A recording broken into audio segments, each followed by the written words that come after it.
묵은 김치로 만두소 만들어 보겠습니다. 일단 김치 국물이 흐르니까 싱크대에 도마를 걸쳐 놓고 하는 게 편리합니다. 김치 손으로 일일이 다지기 힘들어서 분쇄기로 너무 입자가 작지 않게 적당한 크기로 잘라줍니다.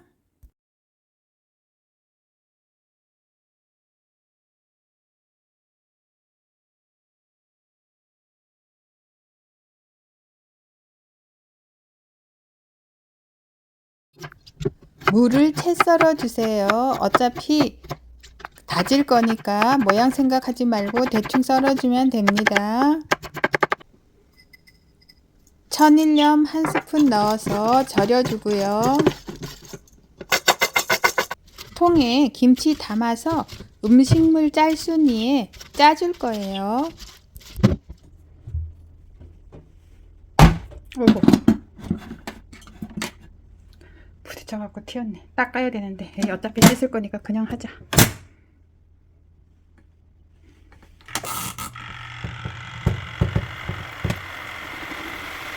김치는 3배 주머니 같은 데 담아서 꼭 손으로 짜주면 됩니다. 김치는 너무 많이 짜지 말고 알맞게 적당히 물기를 짜주면 됩니다. 고기 핏물 키친타월로 꾹꾹 누르면서 제거해 주면 됩니다. 돼지고기 다짐 육에 소금 1스푼, 생강, 마늘, 후추 조금 넣어서 양념이 아니니까 왼손으로 조물조물 밑간을 해둡니다. 김치하고 요거는 무 채쳐서 절였다가 이렇게 갈았고, 이거 두부거든요. 두부도 물기를 쫙 빼줬어요. 두부도 물기 뺄 때 3배 주머니 같은 데 넣어서 꽉 물기 짜면 됩니다. 저는 그냥 김치 짜면서 이 무도 두부도 다 짤순이에다가 짰거든요. 그래서 이렇게 다 두부를 지금 짜기만 했으니까 으깨줘야 돼요. 뭉치지 않게 덩어리가. 이따가 또 한꺼번에 해서 버무릴 테니까 대충 이렇게 해놓고 두부를, 그 다음에 고기 아까 재워갖고 뒀거든요. 고기를 보통 이렇게 조금 넣으시는 분이 있는데 그거는 기호에 따라서 다르지만 저는 이 김치 양이랑 두부 양을, 아니 두부 양이 아니라 고기 양을 똑같이 하거든요. 근데 오늘은 돼지고기가 좀 더 많은 것 같아요.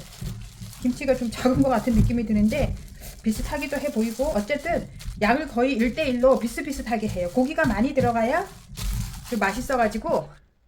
그 다음에 여기에다가 대파도 이렇게 쫑쫑쫑 썰어서 넣으면 되는데 이것도 그냥 같이 갈아버렸어요.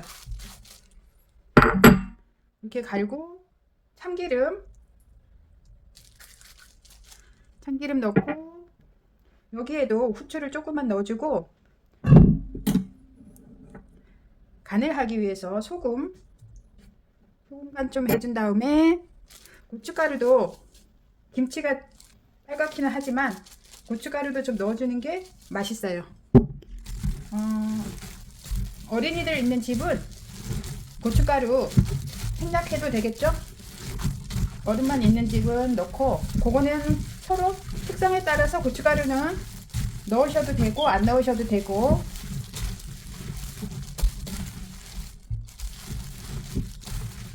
이렇게 만두소를 하면 고기가 많죠? 이게 붉은색 나는 게 다 고기예요. 이쪽에 김치가 있기는 하지만 고기 양을 이렇게 많이 하면은 맛있어요. 이제 넣을 재료는 다 들어갔는데 여기에다가 생강 마늘만 좀 더 넣으면 돼요. 대파를 지금 듬뿍 넣기는 했지만 생강 마늘만 추가하면 되거든요. 일단 버무리고, 여기에다가 또 당면이나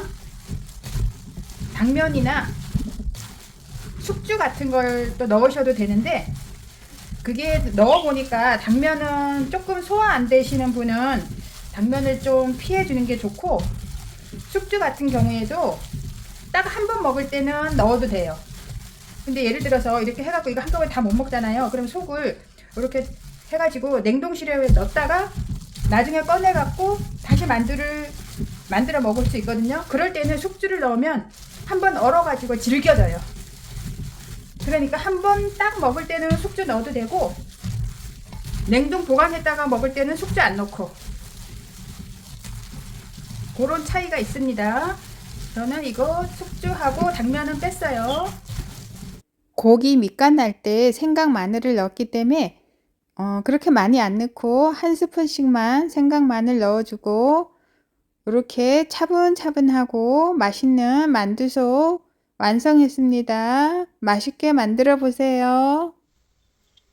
만두피 반죽을 하려고 하는데 요거는 밀가루고 요거는 메밀가루거든요. 그래서 이렇게 딱 50% 절반씩 섞어서 하면은 아주 구수하고 맛있어요. 이 메밀가루가 지금 100% 여기 보면은 100% 메밀가루이기 때문에 반씩 섞는데, 아예 나올 때 메밀 50%도 있거든요. 50%를 사면 그냥 섞지 않고 이것만 사용해도 돼요.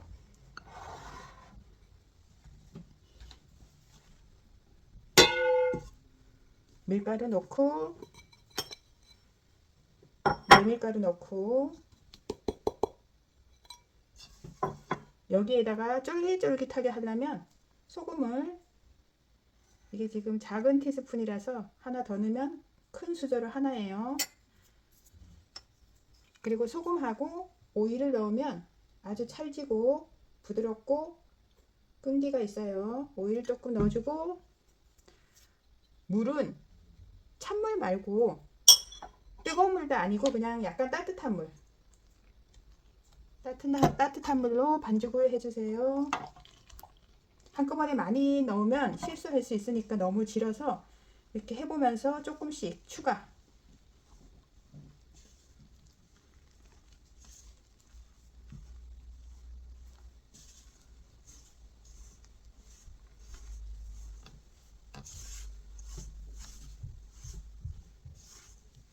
만두피도 메밀가루를 섞어서 해도 되지만 칼국수나 수제비를 할 때도 이렇게 섞어서 하면 훨씬 구수하고 맛있어요. 물 좀 더 넣고,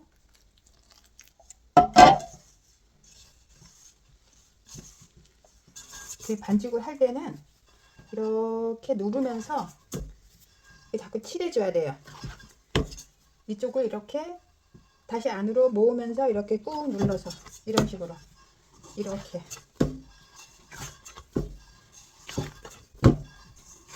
이렇게 많이 칠해야만 이게 차지고 탄력이 좋아요.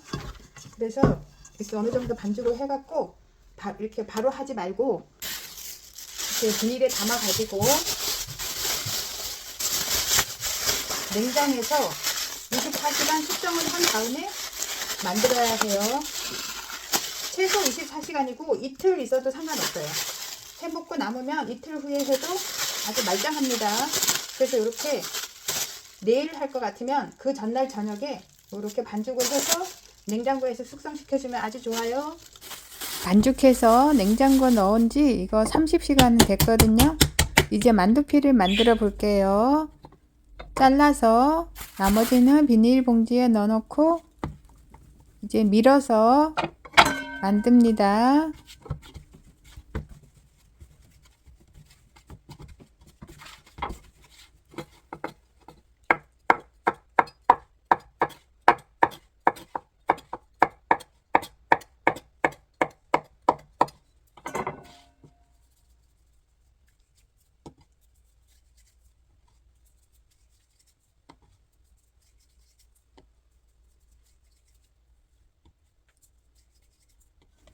반죽을 잘라서 납작납작하게 한 후 가장자리부터 돌아가면서 밀어주면 만두피가 완성됩니다.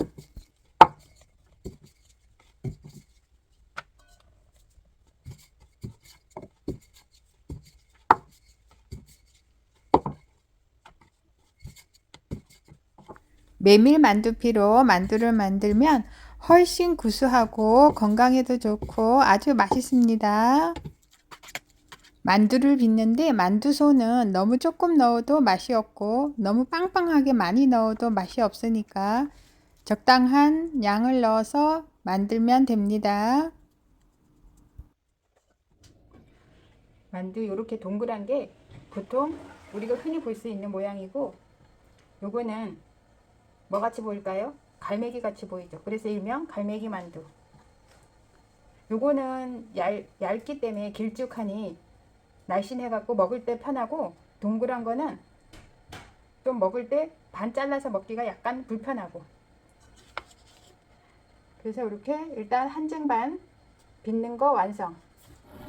무, 다시마, 멸치, 대파, 양파, 표고버섯, 새우 넣어가지고 육수를 우려냈습니다. 육수물에 끓여야 만두가 맛있어요. 이제 만들어 놓은 만두를 물이 끓을 때 넣어줍니다.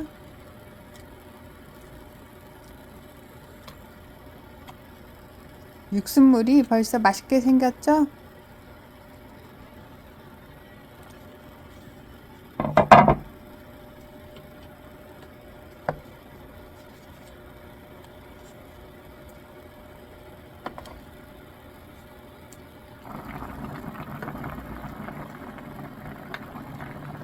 한 개 터졌다.